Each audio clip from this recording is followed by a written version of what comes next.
ఇప్పుడు బేసిక్ లా గురించి తెలియాలంటే స్కూల్స్లో కానీ కాలేజెస్లో కానీ అంటే పర్టికులర్గా లా చదివితేనే వాళ్ళకి లా గురించి తెలియాలి అనేటట్టు కాకుండా మామూలుగా బేసిక్ నాలెడ్జ్ ఇప్పించేలాగా సిలబస్లోని కొంచెం యాడ్ చేస్తే మంచిది కదా మేడం. ఇప్పుడు ఏంటంటే కార్పొరేట్ స్కూల్స్ ఉన్నాయి, అక్కడ ఖచ్చితంగా లా అనేది ఒక టాపిక్ కింద పెట్టేశారు. కొంతమంది లాయర్స్ని వాళ్ళు ఎంగేజ్ చేసుకోవటం, వాళ్ళకి ఒక క్లాస్ అనేది పెట్టడం జరిగింది. అదే పద్ధతి మామూలు స్కూల్లో కూడా పెడితే వాళ్ళకి అవగాహన, అంటే లానే కాదు ప్రతి విషయం మీద అవగాహన ఉండే విధంగా ఈరోజు మన సిలబస్ మారాలి. అవును, అంటే ప్రతి ఒక్కరు ప్రతి విషయం తెలిసి ఉండాలి. అవును. అలాగే ఇప్పుడు ఏదైనా మోసాలు జరిగాయి, మ్యూటేషన్ అనేది చాలా అవసరం అని చెప్తున్నారు. సేల్ డీడ్ ఒక్కటే కాదు, అది చాలా మందికి తెలియదు. మనం ఒక ప్రాపర్టీ కొనుక్కున్న తర్వాత దాన్ని మన పేరు మీద అన్ని డిపార్ట్మెంట్స్లో కూడా మన పేరు మీద మార్పించుకోవాలి అని తెలియాలి అందరికీ. అవగాహన అనేది అవసరం. ఇలా ప్రతి విషయంలో కూడా వాళ్ళు ఏం చేయాలి, ఎలా చేస్తే వాళ్ళ లైఫ్ బాగుంటుంది, ఎలాంటి మోసాలకు గురి కాకుండా ఎలా ఉంటారు. సైబర్ క్రైమ్స్ ఈరోజు ఎక్కువ.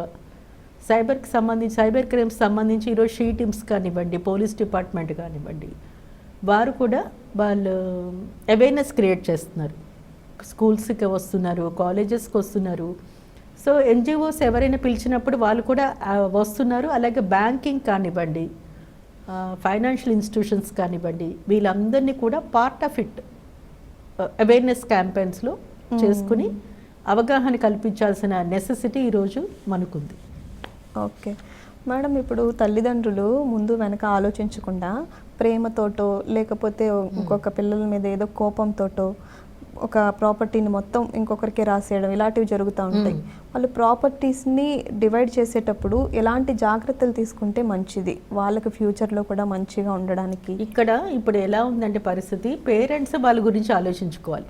అవును, ఎందుకంటే రేపొద్దున పిల్లలకి ఆస్తి ఇచ్చేసాక వాళ్ళు తరిమేశారనుకోండి, చూడకుండా వదిలేశారనుకోండి, ఫస్ట్ ఇది ఆలోచించుకోవాలి పేరెంట్స్.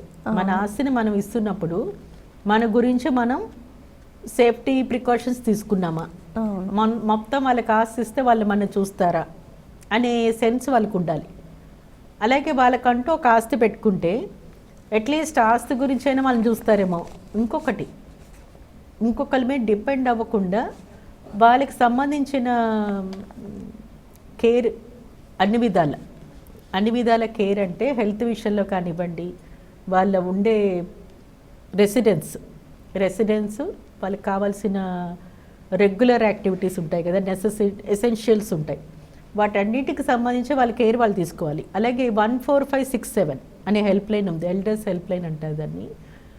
వాళ్ళకి కాల్ చేస్తే వాళ్ళకి మెడిసిన్ కానివ్వండి, డాక్టర్స్ కానివ్వండి, ఎసెన్షియల్ కమోడిటీస్ ఏమైనా అవసరమైనప్పుడు సూపర్ మార్కెట్ నుంచో లేకపోతే కిరాణా షాప్ నుంచి తెచ్చి ఇవ్వటం, ఇవన్నీ కూడా ఈ 14567 అనే నెంబర్కి కాల్ చేయటం వల్ల వాళ్ళ హెల్ప్ సోషల్ సర్వీస్ లాగా చేస్తారా మేడం? అది గవర్నమెంట్ హెల్ప్ లైన్ పెట్టింది. ఓకే, ఆ హెల్ప్ లైన్ ద్వారా ఇది కూడా చేస్తారు.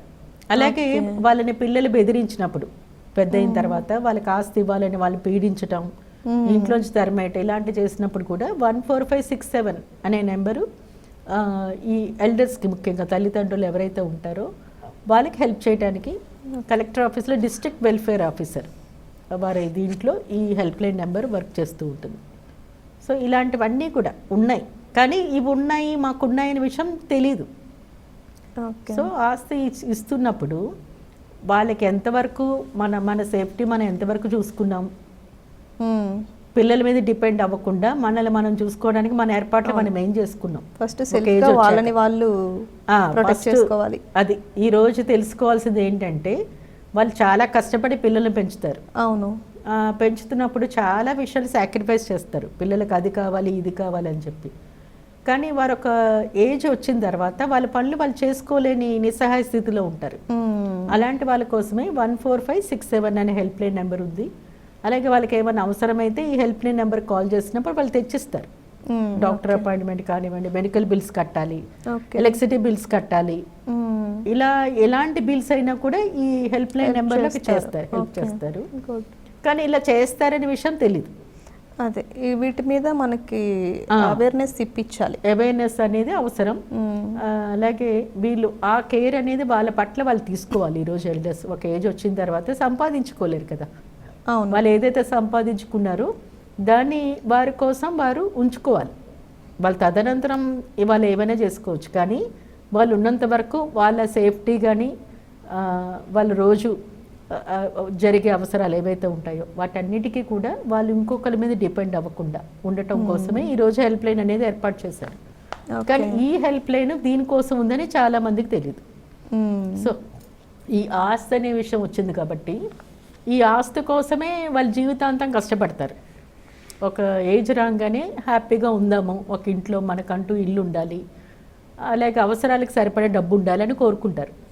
అలాంటిది వేరే వాళ్ళకి పిల్లలకి ఇచ్చేసారనుకోండి, వాళ్ళు చూడలేదనుకోండి, అప్పుడు మన పరిస్థితి ఏంటి అన్న విషయం అందరూ చేసుకోవాలి. హెల్త్ అనేది బాగా చూసుకోవాలి. హెల్త్ కానీ మన ఫ్యూచర్ ఏంటి ఇవన్నీ కూడా ప్రతి ఒక్కరు ఆలోచించుకోవాల్సిన నెసెసిటీ ఈ రోజుల్లో ఉంది. Okay ma'am.